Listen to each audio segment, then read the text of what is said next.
নমস্কার। আজকে বলবো আপনার দাম্পত্য জীবন সুখময় হবে আপনি কি করে বুঝতে পারবেন যে আপনার দাম্পত্য জীবন সুখের হবে। তো চলুন দেখা যাক। সেক্ষেত্রে প্রথমে আপনাদের লক্ষ্য করতে হবে শুক্র পর্বতটাকে। শুক্র পর্বতটা যথেষ্ট ওভার নিয়ে থাকতে হবে, এমনকি শুক্র পর্বতে কোনো তিল বা কোনো ক্রস জাতীয় নেগেটিভ সাইন যেন না থাকে।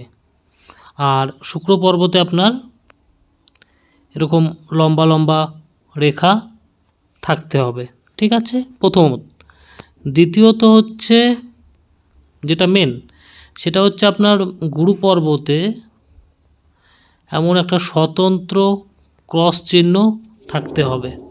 যদি আপনার গুরু পর্বতে এরকম স্বতন্ত্র একটা ক্রস চিহ্ন থাকে তাহলে, আর শুক্র পর্বত যদি আপনার ভালো থাকে, তাহলে অবশ্যই আপনার দাম্পত্য জীবন খুব সুখের হবে। নমস্কার।